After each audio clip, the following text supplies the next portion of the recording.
Are you a hockey man's man, or are you a softy soft? I think most of us are probably somewhere in between. Welcome into the Toyota Lounge for the DNVR Avalanche Podcast, powered by your Front Range dealerships and brought to you by Bet365. We'll get into the Avs quarter century team this show. I mean, today. And we'll also talk about some other things, like the main topic of the show, spurring from the Connor McDavid situation the other day. He gets suspended for 3 games for cross-checking Connor Garland in the head. First of all, where do you guys sit on the suspension? Too harsh? Too soft? Just right? I'll give you the floor, buddy. I didn't have any problems with it. I mean, I was probably a little surprised that it was 3. I was guessing it would probably be 1, but we've always been a more aggressive group of people about suspend people for multiple games so that they actually learn a lesson and stop doing it. Given his salary, that's a lot of money lost. So don't hit people in the head with your stick, Connor. I don't really see what the problem possibly could be. Like what the argument against it would be. Yes, Connor Garland was committing an interference infraction against him. Okay. I don't care. That's a little person, and Connor McDavid should not have been struggling the way that he was with a little fella like that. And I think he knew that, and that's why he went full red mist at the end and just smoked him. Yeah. Go ahead. No, I'm okay with it. I mean, I thought he should have got one. And again, I'm going by the standards of what's out there, right? I thought he should have got one the game before, where he, chicken wing. I'm not telling you that it's on purpose. It's just a reaction. You know what I mean? Like, you don't want to lose your man. You go up, and then he does clip Minnesota's, what's his name, Johansson, on the button, and then he's been out since, And I'm not saying sometimes it's on purpose. I'm saying, but it is a reaction. So somehow, it is on purpose, even though you don't mean to. I don't know if that makes sense. Sure. I'd be a bad writer. When like Planes, Trains, and Automobiles, I'll be like, hey, next time you have a story, have a point. It makes it so much more interesting. No, anyway, but it does. I think 3 games maybe is a little bit much. Now, I hear like guys say like, oh my God, like there's no respect. Like I don't know. Look at clips from the 50s and 60s. Yikes! You're talking about sticks, and I ain't talking about my era. Guys swinging at each other. I'm not saying it's right. I'm saying I think it's always going to be there because it's a reaction, and you're tired, and your emotions get the best of you. And when you do it, you'll get reprimanded. It doesn't matter if it's not the last time we see this. And I'm not saying it's okay. I'm saying, but I don't think Connor's a dirty player. No, but I thought 3 was a lot. But look, I think back to years ago when Landy got suspended for 2 games for cross-checking. I think it was Tkachuk in the head. I forget who it was exactly, but there's a history here, right? Like when you cross-check someone in the head, you get a few game suspension. Like that's the rules of the NHL. I don't have a problem with that. Wasn't Landy like a repeat offender because he had the guy he was on his way down? Doc was after, I think. Doc happened after that. I don't remember. Anyway, Anyway, Doc was after. Yeah. See, I didn't see anything wrong with that hand, but whatever. It was. He went. There was Marchand, nothing wrong with that. Okay, I'm just saying, like, he got suspended for hitting Marchand. He got suspended for hitting Tkachuk, and then poor Kirby Doc. But before that, what a hero. But anyway, but the parts that I was listening to some people like blaming Connor Garland, like Garland's doing his job, like he's just then call a penalty on him, like I don't know, and that's he's not doing anything. I want to get into it because there are some weird narratives around this, and not the suspension. I don't think anyone's too upset with the actual suspension that happened, but a lot of this conversation about how like, oh well, McDavid plays through so many penalties and all of this and all of that, and like it's unfair, and he just finally had not enough of it, and it's every player is playing through that. Well, I mean, I heard this morning someone saying that there was he's like 41st in the league in penalties drawn. You would think he'd be top 3, so he doesn't get the calls. Man, I don't think that's how it works. I mean, that's not how it works. Now, logically, you would think that's how it works because he gets the puck and he plays a lot. Maybe, but then again, maybe he doesn't put himself in those situations. I don't know, but I'm not going to go and look at a number and say he's 41st, therefore he's not getting the calls. It doesn't exist that all of a sudden you give someone calls and you don't give the other guy calls. I mean, it is what it is. You got to fight through all that stuff. Your sin that you committed there, whatever, hockey sin, then you can't do that, and he did it. But I don't want to hear Garland. Like, Garland did his job. And I'm like, what do we don't want to protect the stars of our league. What did Garland do? Like, besides just wrestle with them a little bit. Who's softer, the people making that argument or this puppy? No. This one's pretty. I mean, he's 8 weeks old, and he's like, his name's Moose. He has a little moose. Let's go, Moose. Moose. He's our new friend. Oh no, he has a little on his collar. Has a little avalanche. Look at that. Let's go. The social This has puppy to got be a very puppy. confusing I for can audio hear it, though. listeners. yeah. There's we just brought a puppy on set, if you couldn't tell. Look at the So live.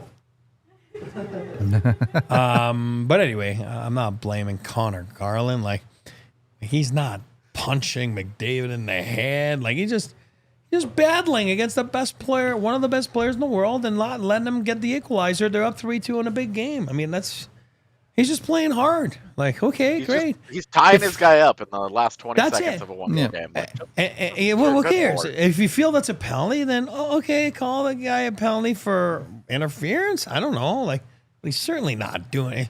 He's not like disrespecting the best player in the league. No, he's doing what you should be doing against the best player in the league, which is to play hard. And if you take a penalty there, so be it. Like, there's 10 seconds left in the game. You don't want him to get the puck. It's okay.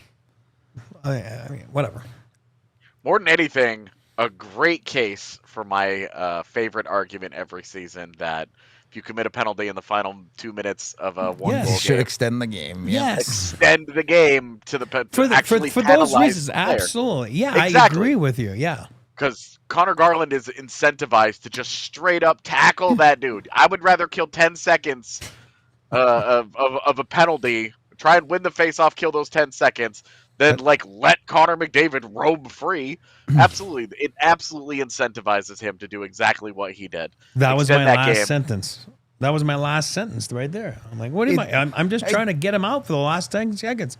Call a penalty on me, so be it. I'll take the face-off. I don't know how much deeper we have to go into that side of the conversation. The part I wanted to dive into, and for the record, I think this is silly and I hate the idea of it, but people have brought up, look at the NHL or look at the NFL. Do they give preferential treatment to the best players in the league?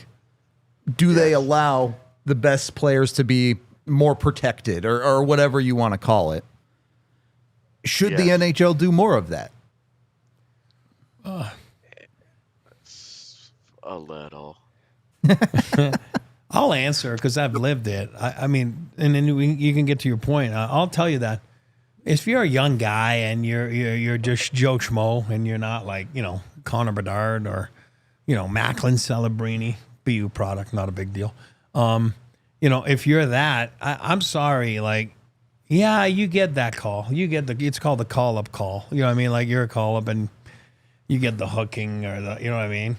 Where, maybe if you're somebody that's been around the league and they've gotten to know and then you don't get it there, you know what I mean? So I do believe there's a little bit of preferential treatment to the higher hierarchy of the game there sometimes. I don't think it's on purpose. I think it's just human nature. I mean, to call it that way, if Jax would be here, he'd tell you the opposite. No. You know, well, I don't believe it, but I think it's just a normal thing that way. Okay. Your floor. Oh no, the problem when you start going that direction is you don't it's not a clearly defined line, and as much as I hate having a slippery slope fallacy conversation, as much as I hate it, it really is a concern there about, okay, well, where do you draw that line? What do you consider a star player? Yeah. You know, who are you giving it to? How many Hart Trophy votes does a guy need to get that call? Because you can't do it like that, because then every best Wild player out there would get one, because Mike Russo would just throw that guy onto a Hart ballot every year just to ensure that guy gets calls. I just don't think that, you know, I think there are a lot of problems with NHL officiating, more so in that I think the biggest factor in Connor McDavid drawing calls is probably the fact that they're ahead a lot, and teams in the lead don't draw the same kinds of penalties. So, Yep. Oh yeah. I think that's probably a bigger factor. You guys got too good. Although the Avs leading the league in penalties for however many years it was, it sure as hell won't be this year. But in the past few years, I don't know. I don't think that it's. I think this is all stupid. I agree with that. Connor McDavid was pissed off at the end of a game and he hit a guy in the face and he got penalized. This really isn't complicated. All the other conversations about, oh well, it's a buildup of all these other things. Okay. No. I don't see Cale Makar going out there and smoking somebody in the head. But I guess he has to wait for a playoff series to do that. Funny that you bring up Cale Makar, top 3 in net penalties this year. Just saying. Top 3 in what? Net penalties. Oh, is he? I think he's drawn 19 and only taken 4. So There you go. pretty good. Here's the thing for me on this conversation. And I think there's an argument to be made to where this came up a couple of years ago when, you know, people were getting their fingers chopped off by slashes, and it was like, what the hell are we doing in this league? But my problem is, how can you protect the best players when you can't even get it consistently right on a game-to-game basis in the first place? And this is not the NHL refs are the best in the world at what they do, and they're very, very good at it. But relative to how the rule book expects the NHL refs to call it, every game you can point out half a dozen or more plays that should have been penalties or should not have been penalties, and you're missing so many at that point that it's hard to give anyone preferential treatment, because are you giving them preferential treatment or do you just suck at your job? I can't tell the difference. I think, again, I would have to look back 2 games ago who was reffing, but I think it's like a player. The more experience you have, I do believe as a referee, the better you are at being able to control a game. Like, I go back to 2 games ago when you and me were mad. Like, I think the first 2 minutes, all of a sudden there's like a holding penalty, and it's like, oh my God, that's a soft standard. And if you do that, you're putting yourself in trouble. And I think, and that's why I'd like to know and look back and see who it was. Was it a veteran referee, which I don't believe it was. It's not popping in my head. Usually I look before every game, but was it a least experienced referee? And then I think you put yourself in that jam. Then you kind of you keep going. It's a long period, you know what I mean, where there's a lot of, you know, penalties, and you're like, wow. I mean, but then all of a sudden you let go more flagrant one. Next thing you know, now you're letting go like the stuff that should be penalties, and then because you got yourself into a jam, you know what I mean? So, I mean, it's a fast game. I'm not going to say they're terrible. I'm going to say that I respect what they do. I do. I'm not saying what they do I didn't is say easy. you're terrible. That's not what I'm saying. I'm saying is, but boy, oh boy, it's hard because you're always gonna makes somebody mad. You know what I mean? Like it's a type of job Yeah. that you're always making. It's just like George, pair us with player safety. It's Brian Burke said it back then. It's like, oh, good luck. It's a tough job because you're making somebody mad. And this is not even the referee's fault, I don't believe, for the most part.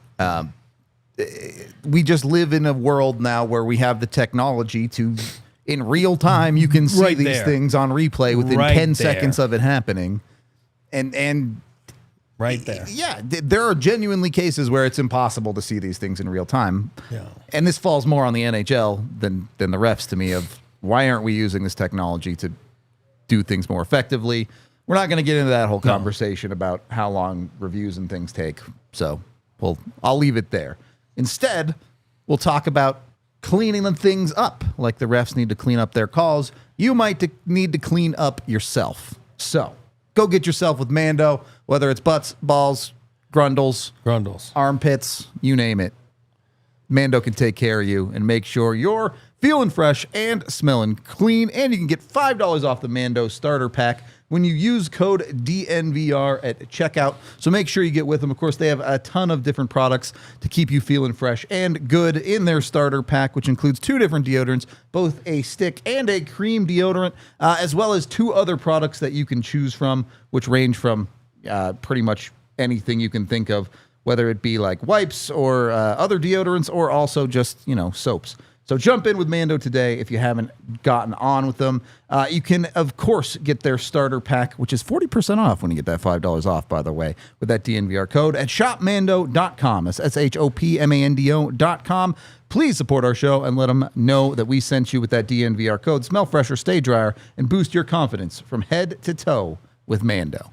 Once you're feeling clean and fresh, head on down to your local Front Range Toyota dealership and get yourself into the official vehicle of DNVR, which is, of course, Toyota. They have a vehicle for everyone, 17 different all-wheel drive vehicles, the snow we had lately, that'll make that easy for you, 16 different hybrid vehicles, which may help you save gas on your daily commute. Whatever it is, Toyota has a vehicle for you, and they're not just the official vehicle of us here at DNVR, they're the official vehicle of the Colorado Avalanche as well. So, get with Toyota at your local dealerships, including AutoNation Toyota, Arapahoe and Centennial, Corin Toyota in Boulder, Groove Toyota in Littleton, Mountain States Toyota in Denver, Stevenson Toyota in Aurora, and Stevenson Toyota West in Lakewood. Again, the official vehicle of the Colorado Avalanche is Toyota. Let's go places. Second period of the DNVR Avalanche podcast. Moving on from that conversation, teams did release their quarter-century teams over the last couple of days, including the Colorado Avalanche. So I do want to have a conversation about it. The conversation I want to start this with is, I get it. You're 25 years into the year and you're trying to do a thing across the league. In the case of a team like the Avs, can you just add the extra 5 years on? Does it really change that much? Yes. Okay. How? What do you mean? Does it change? I mean, that's 5 extra years. Doesn't the perception of Peter Forsberg in this conversation change a lot if you had 5 years? Sure, but they put him on the team anyway, so. True. I mean, the voters definitely did. We'll get to that conversation too. But, and like, I get there are plenty of teams where maybe those 5 years could make a significant difference. I don't know that any of my picks really change. I know you guys are down on the Forsberg side of it. I think there's an argument for him to be on the second team because of the stipulation. But yeah. Anyway, it was just a weird definer for me for an Avalanche team where it's like, okay, we're going to chop off those 5 years. And 90% of the things don't change for the Colorado Avalanche as far as their quarter century team. How much of that is done to get all of Minnesota, Columbus, Nashville history in there? True. They're almost in line, I guess, at that point. And I mean, like, January 1st, the year 2000 to December 31st of 2024. Like, you have to draw the line somewhere. Yeah, I guess. I don't have a big argument for it. It was just weird. Team. Is that not what I said? Yeah, no, that it is. That's my point, though. It's a quarter century team. Yeah, Start sure, including but 1995 into it. Just well, I'm because it's saying, convenient. Yeah. why not just let the Avs be their 30-year team or whatever? Because then you got to do Because they're that not with special. Anaheim, and you got to do that with Yeah, well, I'm saying Dallas. just let everyone do like this is our 55-year team for whoever. Yeah, Red Wings probably had a problem there too. You know what I mean? Because it's dashing 5 years of guys. Like Yeah, I mean, yeah, I mean, if you had Not a- success there, and not a those- lot of post 2015 Red Wings making that board. I don't think. Yeah, true. I don't have a problem with it, to be honest with you. I mean, the beauty of this exercise is it makes you realize how fortunate this area has been of So the number of unbelievable players that have Oh, been here. yeah, You know what I mean? absolutely. That's why I'm never going to say Forsberg shouldn't be. That's not what I'm saying. I'm saying I understand AJ's argument there that games played because it wasn't a lot. You know what I mean? Like that's why I know AJ loves Forsberg, and so do I. Probably one of my favorite players of all time. Not just Avs. I'm talking about league wide. So. But I think the exercise makes you think, and I think that's why some people had him on and some people didn't have him on. I think that's the best way to explain it. there are 4 or 5 arguments I want to have, and I don't have a problem with the team. I think these are just conversations that you could have of maybe these teams could have looked a little bit different. And we can go back to the first team here, and I'll let you and AJ take this one. If we are demarking from year 2000, Peter Forsberg did not play a lot of hockey in Colorado. Yeah, so 234 regular season games played, just among forwards. Just forwards. That is 26th in that time frame for the Avalanche. Just 2 games shy of how many games Eric Messier played for the Avs. And old friend Blake Como finished with 237. So that's kind of my issue of like, I don't have like a strong feeling about Peter Forsberg being on this fake team or not. I would say I would probably take him off of the first team and put him on the second team. But like the 234 games, he was obviously unbelievable. Won an MVP in that time. Yeah, won an MVP. Exactly. So 26th in games played, but 9th in points among Yeah. forwards. So like you're talking about those 234 games were pretty good, and it was Peter Forsberg in his prime, and Yep. the only like the way that I kind of obviously the games played was an issue for me, but also I hear Avs fans, a lot of vocal Avs fans take away, oh well, Sam Girard got hurt and that helped the Avs in that postseason run in 22. Peter Forsberg was a spectator for that 0-1 team. He didn't play half that postseason. So when it's like, oh, he won 2 cups, those cups matter, fair enough. But the cup that actually occurred in that time, he only played 2 of those rounds. So for me, like a small asterisk here, okay? I'm not like, Peter Forsberg didn't matter, but like they won that cup without him. And so when you're going through this list, you're talking about, okay, games played.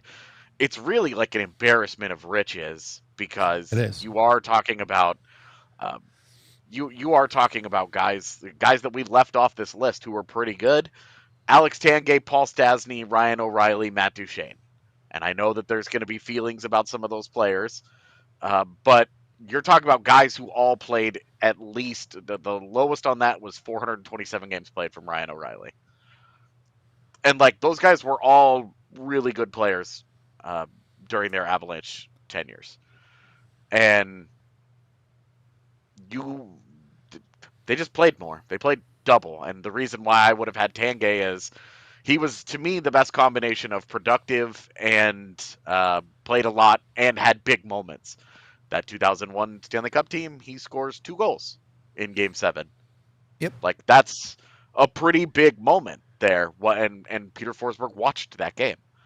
And so that's like the small stuff where he like Forsberg would have been like my 7th forward. Like so I'm not going to sit here and be like it's unfathomable that he's left that Forsberg was on that list. It's fine. This is all fake anyway. But that was don't take when it I was too talking about this seriously. when I was talking about it on Twitter yesterday. People were like, "Your list is invalid with no Peter Forsberg," and it Take was up like, your pitchforks. okay, yeah, like I just disagree, and like it's fine. Like you can't Forsberg's. It's only games played. The only other, the only thing that you can say about it is games played, because other than that, his resume in Colorado is bulletproof. He was unbelievably good. Here's what I'll say, because I agree with what you're saying. I understand what you're saying, and it's a valid point, whether he's on it or, like you said, on the second, or whatever it is. And on the two things can be right, because what else? The other thing I'm going to say is, I understand that part, so that means I'm very intelligent and I listen to others. That's one.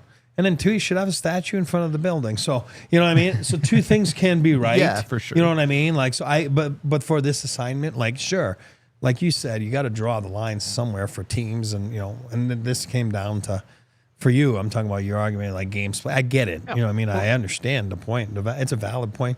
But then, like I said, should have a statue as well. So it's like, nobody's losing here. Well, let me ask you this. Do you think Tanguay should be on the first team or the second team? Second team. Okay. So if we're taking Forsberg off, who do you promote to the first team? Can I see the second team? Oh, it would be Hayduk. Yeah, same. Okay, we're good. Yeah, it would be Hayduk. Yeah. Longevity. Teams, yeah. team leader in games played for the team. Yeah. Like, That's played why here his entire career. I get it. One of the few guys that have his number retired here, all that stuff. Okay. I get it. Good with that. The only other question I really had on the first team was, does Cale Makar have enough of a track record to make the first team? What? Yes. Okay. Yeah, he's got a cup. He's got a Norris. He's got, A Conn Smythe? Yeah, yeah. I just wanted to throw it out there. And he's been named here best player on the planet. I'm just saying. I agree with it, but I think there are arguments you could potentially make for Rob Blake. Guy's in the Hall of Fame. Guy spent a good portion of his career in Colorado, even if he didn't spend all of it here. Won as many cups here as Cale has so far. And like, again, I think Makar should be on the first team, but I think there's an argument to be made that you might need to wait another year or two before he's really cemented that. I just think that the Makar has already cemented himself as the best defenseman in Avalanche history. Strictly looking at what they did in Colorado, he was better than what Bork did. He was better than what Blake did. I mean, he has every trophy that you can win as a defender. The only thing he doesn't have, I guess, is a Hart Trophy. He's working on it. So, even in this, you're talking about he's still 7th in games played for the Avs among defensemen in that time frame, but he's the all-time leading scorer amongst defensemen. Yeah. So 6 guys played more games and didn't score as many points as him. And when you talk about like Rob Blake and Cale Makar are 40 games apart in games, and they are 180 points difference. Yep. And like, I know that points aren't everything, obviously, especially for defensemen, but come on. Agreed. Yep. Good with it. Like, Cale Makar absolutely should be on that first team, and Adam Foote should also be on that first team. Yeah, I have no other arguments with Foote, MacKinnon, Sakic, and Waugh. Those are all pretty obvious choices for the Avalanche first team of the quarter century. One's the face of a franchise. The other one is the trade that defined the franchise, right? You know what I mean? In Patty. So, yeah, I mean, they all have their own moments. You know what I mean? Their own, you kind of say nicknames, so to speak, that you could come up with. It's pretty cool. I would also say, since we're sitting here talking about longevity, obviously Waugh doesn't have it either.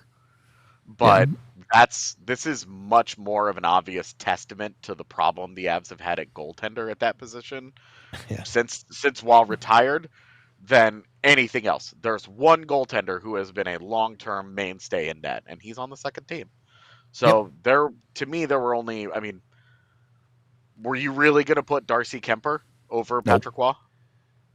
Nope. Like, that was the conversation you were longevity. having. Yeah. Who were you putting over? Because to me, you could not take Semyon Varlamov off this list. I understand We'll get to that. they didn't. Yeah. They didn't win. Oh, you need to pay bills. My bad. I forget Yeah. how this goes. Yeah. We do need to pay those bills. So I don't know. I don't think you can actually get in on the quarter century team action, but I hope you made money on Ohio State the other day. That was a very exciting football game that I definitely watched for sure. So that happened. Whatever it is, make sure you're doing it with Bet365 and get that $150 in bonus bets with code DNVR365. When you do gamble with them, you must be 21 or older, physically located in Colorado, and if you or someone you know has a gambling problem, call or text 1-800-GAMBLER today. And then once you've made a little bit of money with them, make sure you're celebrating with Coors Light. Choose chill. Go get yourself some Coors Light. The mountains turn blue on the bottle or the can to let you know it's ice cold and ready to drink. And I guess I always say go get. You never actually have to go get Coors Light. You can get it delivered right to your front door. Thanks to CoorsLight.com/DNVR and Instacart. So jump on it with Coors Light. Choose chill. Get it delivered to your front door. Of course, when you do party, please drink responsibly. Coors Brewing Company, Golden, Colorado.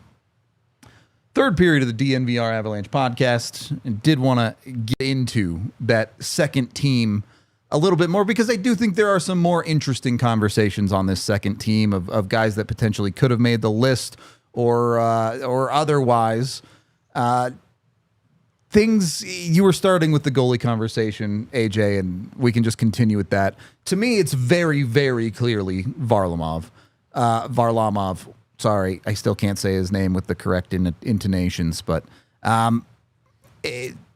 don't see how anyone can really compete. I know a lot of more recent fans try and make this argument for Pavel Francouz or Darcy Kemper, and that's not someone like Francouz, sure, in the fan base, cult hero, I think is what I called him the other day. But if you're talking about the quarter century team of the best team of Avalanche players, there's just no universe where he makes it on there. What sense would it make to put your backup goaltender on that list? Who, like, look, everybody's gonna love Frankie forever. He went 6-0 in the 22 playoff run. He was great. Like, he did what he had to do. The team also outscored some of his worst games because that was how it was with Frankie. You knew that you were going to get a couple of iffy games along the way. They did. They outscored it, and it was fine. But you're talking about a backup goaltender. Like, a guy that played 73 regular season games for you. Yeah, 73 regular season games for you. This is a team celebrating 25 years worth of history. And you're going to put Pavel No, you would sooner put Peter Budaj up there. Like, Semyon Varlamov was like the starting goaltender of that 25-year period for the Avalanche. He's their leader in starts. He has 389 starts to that. And he had 21 shutouts. He had a .915 save percentage. I know that sounds like a really high save percentage with the way the NHL is the last couple of years. A little lower during his heyday, but like Semyon Varlamov was really good for the Avalanche. And Eric, you were part of the front office that worked really hard to trade for him. Like, would you say that all the legwork that you put in on trying to get him to Colorado was not worth it just because they never made deep runs? No, I mean, this is one of, for me, I'm so proud of what we did there. It was awesome. I mean, this was, the season was going down the drain. We put our last 2 or 3 months of the season's effort into identifying goaltenders with an S. We have a file about it. Like, it's quite frankly awesome what we did. I know we had Kirk a little bit, McLean on the show about it at the time. It was fun. It was something that we decided that we were going to pull the trigger. We had some options. It was crazy, that free agency, because you're at the mercy. I explain that to people all the time. It's one thing. It's not Xbox. You want to go, you identify a goalie X, Varlamov, plays for Washington, and you're willing to make the trade, and all of a sudden, but they got to be willing to make it too. You know what I mean? And that's, sometimes you're at the mercy of that. So they kind of dragged along. And then we had targeted some free agents, right? UFAs. At the time, and all of a sudden you're like, you know what I mean? Like, well, how's that going to work? And it's a chicken and whatever you call that game, right? A game of chicken. And then it was like, I don't know if that makes sense, but cat and does. mouse. There you go. And then all of a sudden, Varley is a guy that we knew that we were given our first round pick. We had, the whole organization was on board with it. I do believe that year was 11, I think. I'm just looking at Philip Forsberg, I'll tell you. And then our staff, Rick Precy and the guys at the time had said, well, it's going to be Philip Forsberg is the guy we're going to pick. But and then you're getting a number one goalie with Varley at the time was about 22 years old. So he's 23 years old. He's going to step right in and play and be with our group. That's going to be the youngest group in the NHL and all that kind of stuff. So it made sense. 400 games later, like whatever it was, that was the right call. It just, he didn't have the best teams around him, but Varley's one of the best human beings. Honestly, as an athlete, you couldn't ask for more. He's one of the most beloved teammates as an Avalanche. If you ask anybody from that era, everybody loved him. That's why he's still in the league, because he's a good person. He's a good teammate. He's a good player. So yeah, I think that's the guy. And then you can't forget about my boy Peter Buda either. That would have been right there. But I understand the Frankie thing. But that's not the assignment. The assignment is who's your favorite Avalanche? It's in those 25 years, is what it is. Looking at the rest of this team too, Hayduk, obviously, whatever, good, all-time Av, retired number, great. Landeskog, captain of a Stanley Cup team, you're good with that, even with, however, if he never plays again or whatever, fine on that list. Rantanen, all-time season goals leader for the Avs, good with it. Blake, Hall of Famer, key piece of those early 2000s teams, good with it. People aren't going to like me for this one. Erik Johnson. Don't make that fight. I'm not saying he shouldn't be on this list. He's ready to fight. But could you make an argument for Devon Taves instead? No. Good talk, though. I think you can. I would, if I'm making the argument, it's that I'm making the argument for Devon Taves over Rob Blake, not Erik Johnson. I can't do that. Look, Erik Johnson, again, time frame. Erik Johnson, 717 games played. Your next closest is John Michael Lyles at 523. Yep. You can make a case for Johnny, too. You can make a case for Lyles, too. You also have, with Erik Johnson, there's a big element of this is he chose to be here. He was going to go into free agency. Sure.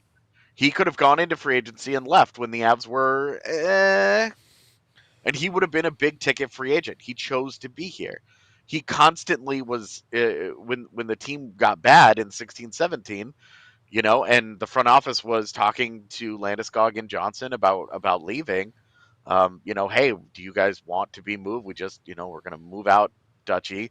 What do we do with this? Are you interested? Both of those guys wanted to be here and wanted to win at the highest level. Was Erik Johnson at his best when they won the Stanley Cup? No, he wasn't.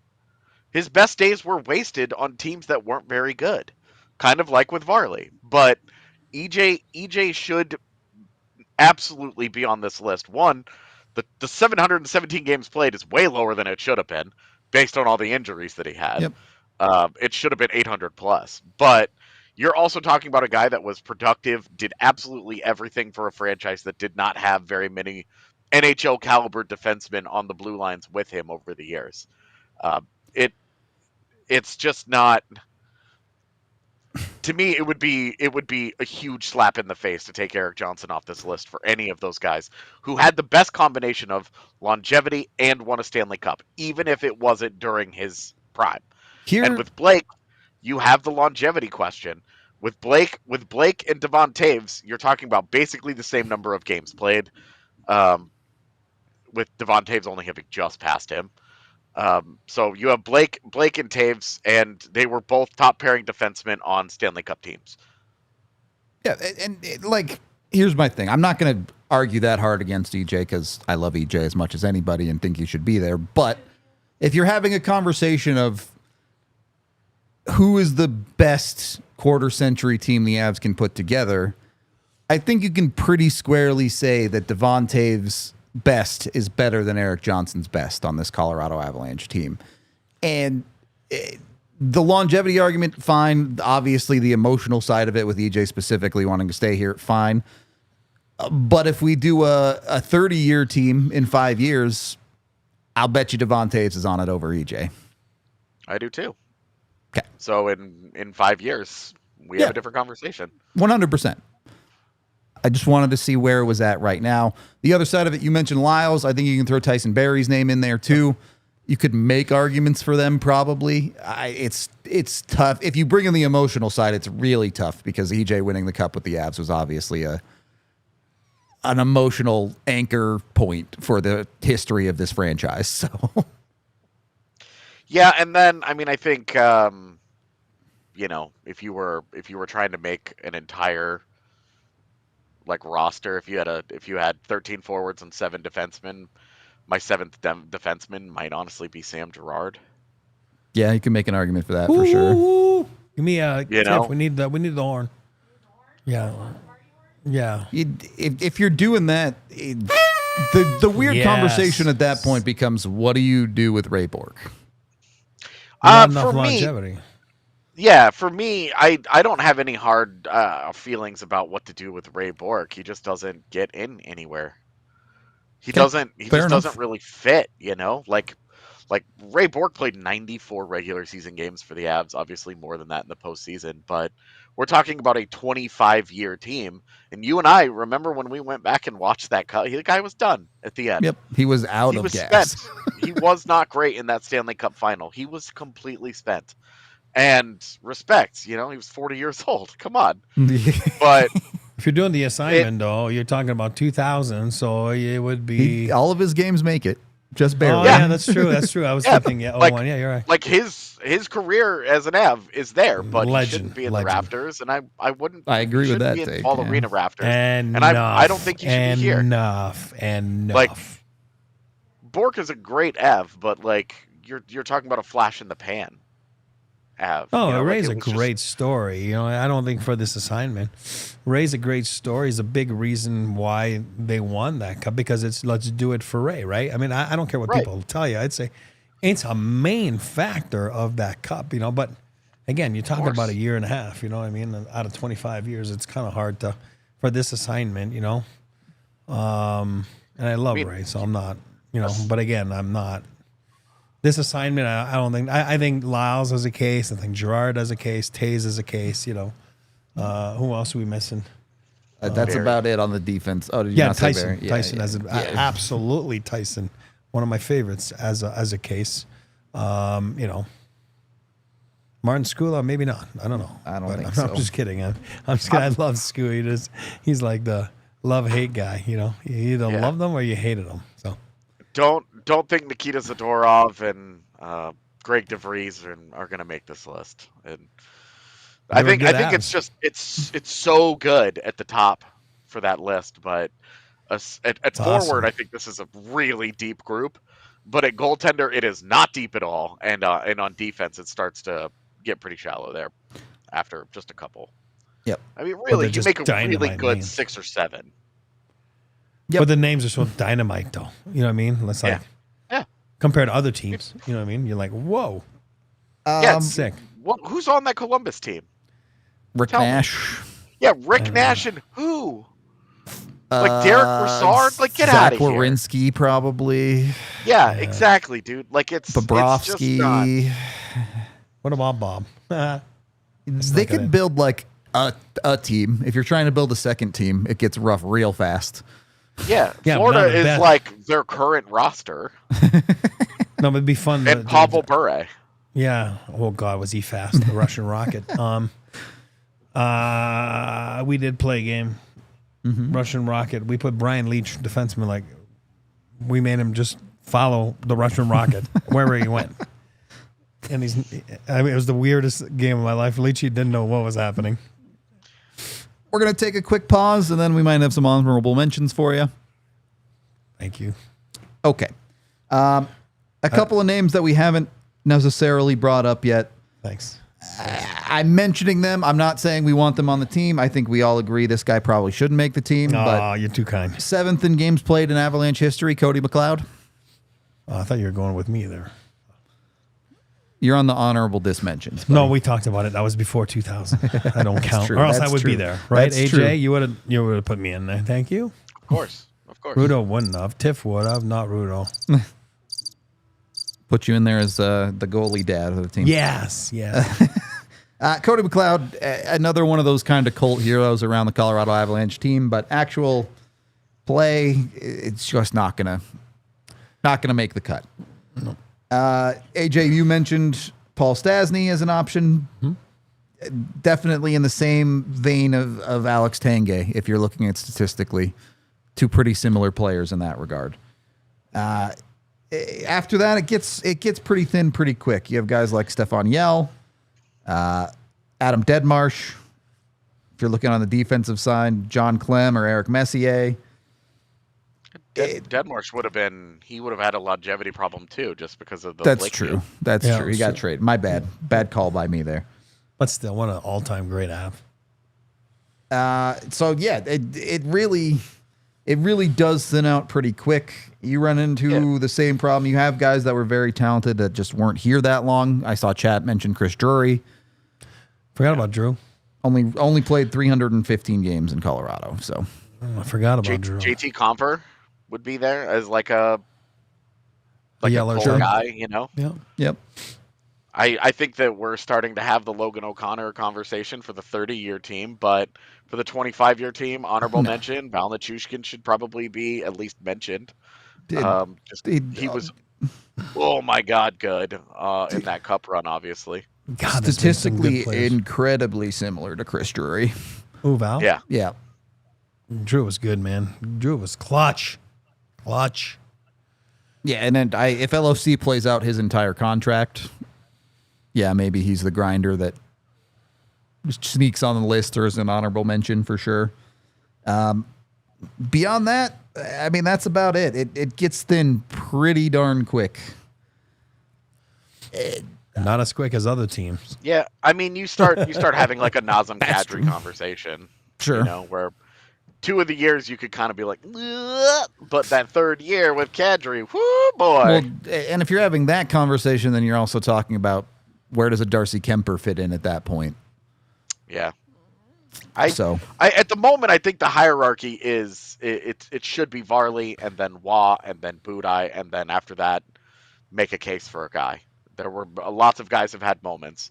Georgiev's first season in Colorado was great. Kemper's obviously 1 season. Grubauer's 3rd season was great until the postseason. Like lots of one-hit wonder type. Craig Anderson's first year, you know. I mean, if The we're talking 30-year about team could be pretty interesting with Blackwood. yeah, that's exactly what I was thinking because Blackwood's contract runs right up to that 30-year team. So Oh, some people are saying it's a bad contract and it's not very good. Whatever. You can't please everybody. What more does Arturi Lehkonen have to do to get involved in this? play more games. Yeah. Because right now, 151 games played, right in between Alexander Kerfoot and Marc-Andre Cliche. You need updated stats, buddy. It's 161. I did the filter based on the dates that it gave us.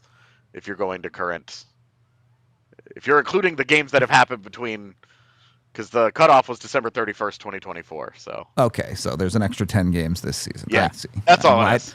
I mean, I thought we were talking about the 30-year team, but fair enough. no, the 30-year team, yeah, because that's just the list I'm looking at. We're talking about Sure, 10 games of it's all lucky. good. So Yeah, it's whatever. It's not. There just isn't enough there, right? Not that he hasn't been really good. Obviously, he's scored multiple cemented in history goals for the Colorado Avalanche. But Clutch.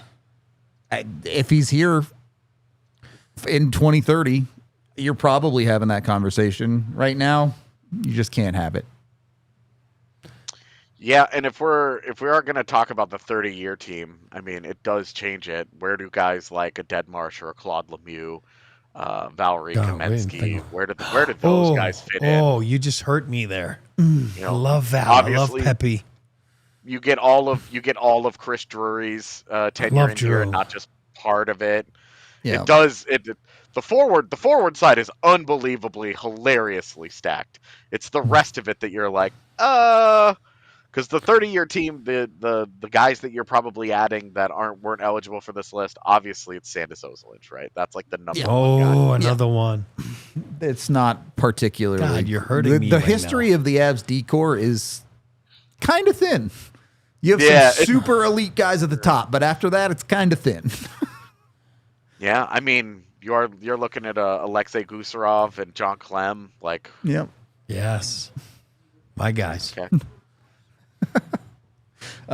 Yeah, like we say that, but for a team that's been around for as long as the Avs have, it's pretty impressive how much depth these lists actually have, if we're being honest about it. But Yeah, Goose wins the definitely. award though for most cigarettes smoked. And that's for sure. Sorry, Goose. it's a different time. It's a different time. Most cigarettes smoked for sure.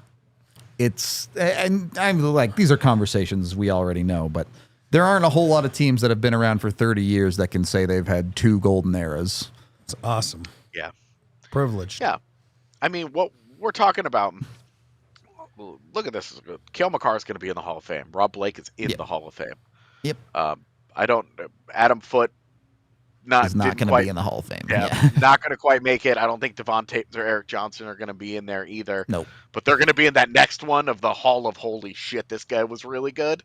Yeah. But then you get into the forwards, and the forwards, you're like, are you for real with this? Yeah, it's like crazy. Sakic, Forsberg, and MacKinnon, and Rantanen. That's 4 guys that you're talking about as Hall of Fame players. Who's the 2 coaches? That's true. You got to pick 2 coaches. Bednar's one, obviously. It's not Yeah, close. I think it's probably oh god, it's for me. It's probably Avalanche. Bednar and Hartley. Yeah. Is it Hart? I would- Bob's got more games than Crow, correct? Yeah, I think you have to I have would won pick it. So Hartley. sure. On purely coaching acumen in Colorado, might be Quenneville. I think I know he didn't win the cup, but You have 2 cup-winning coaches there I know. to pick from. I get it. I do. Beyond Bednar, I mean. Yeah. It will not be Tony Granato. It's not definitely not Tony Granato. Whoa, be nice. Be nice. Shout out Tony. Is what it is. Tony's our guy. It wouldn't Yeah. be Joe Sacco either, but he's got another head coaching be job nice. now. So Youngest team in the league, lowest payroll. Come on, man. He was. Name me a coach that's gonna. Okay, you play all those 18-year-olds. Okay, So, yeah, Took him to the it's playoffs. career suicide. No, but it's career suicide. If you look back, it's and clearly you know, not. He's a head coach right doesn't now. matter. It took 20 years, whatever it is, 15 years. It's not right. Like, it was not right what he did. It's probably not the best business decision that he did. A lot of people would have said, no, I'm not doing that. And that's why you got friction. You know what I mean? And Tony, Joe was like, okay, Anyway, I'm not. Yeah. Best Avs commentator is Peter McNabb, no doubt. Well, yeah, I mean, God, End of 20-something list. years. Yeah, that's it. Hey, look, we have the show schedule graphic. That's fun. Oh, I love this. Yeah, me too. I Can't saw it see. on our PHLY show, and I was like, that's sick. We need that. Those lights are killing me. We do have some super chats to get to, and then we can wrap up today's show. Looks like just one super chat, I think. We have $13 or $14 really from Drew that says, F around and find out refs should have called a penalty on Garland, accountability, but can't whack a guy in the face. If someone did this to McDavid, they'd want him suspended for life. 100%. Oh, yeah. Yeah, No doubt about it. dude. Totally. It's definitely, I would not call the scales balanced, to put it to you that way. So, anyway, I don't know. These 25-year teams are weird because I think I guess it falls into the same category of like rosterbation, right? Like it's things that the fans love to do a lot more than things Yeah. that actually mean anything when it comes to the Dude. sport. The number of people that got heated at me I was yesterday like, because they were like, "What?" no, Peter Forsberg. Like, what do you mean he didn't play? He played for the Avs for 11 years. And I'm like, oh my God, this hurts my brain. This Sure, let's get rid of the Department of Education. It's already gone. Who needs it? Reading is dead. Says a writer. You're in the wrong business, buddy.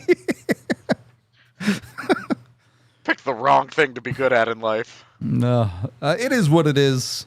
It can be fun at times. What is that noise? Maybe the earbuds. Okay, so they all right. Okay, there's like this doing sound in my ears. Somebody's playing Tetris. It was confusing me. It's me moving a file. We'll see. I mean, who's to say? Maybe the 50-year team. Well, the 50-year team. I'm sure there's dudes that don't even play for the Avs yet that might end up on that thing. But Cal Ritchie. Yeah. well, he's played for the Avs already. Mikhail Guliev. There you go. Now we're talking. It's going to be interesting to see how this list evolves. We've done Mount Rushmores in the past. I think that's where it gets really hard if you need to pick the top 4 players for the Avs history right now. How do you quantify a MacKinnon and a McCarr playing into that team with a Waugh, with a Sakic, with a Forsberg? Footy, edgy. What? Yeah. Sakic, Wolf, McKinnon, McCarr. Done. That wasn't hard. Okay. And then in 2 years, where does Rantanen fit into that list? Still not on Mount Rushmore. Okay. He could be on Mount Rushmore too. Okay, bro. Relax. We only have one Mount Rushmore around here. Can you piggyback? I guess in that case, I guess Forsberg would be Crazy Horse. Sure. And then Forsberg can be Rantanen's Crazy trying to- Horse. Yeah, That's fine. Rantanen's trying to catch Forsberg for Crazy Horse. That's where I am. That was good. easy. I'm good with that. We are going to wrap up today's show. We appreciate all y'all hanging out with us. If you didn't see the schedule, game tomorrow, obviously, so pregame, watch along, postgame, the usual there. But then we're off Thursday, Friday because of the 2 matinee games on the weekend. So be sure to join us for those. We appreciate all y'all hanging out. As always, like, subscribe, do that. If you listen on Spotify, thank you. If you consume it some other way, I don't know how you're doing that, but cool. We appreciate it. We are out of here. We'll talk to you tomorrow. We all silly like the mayor.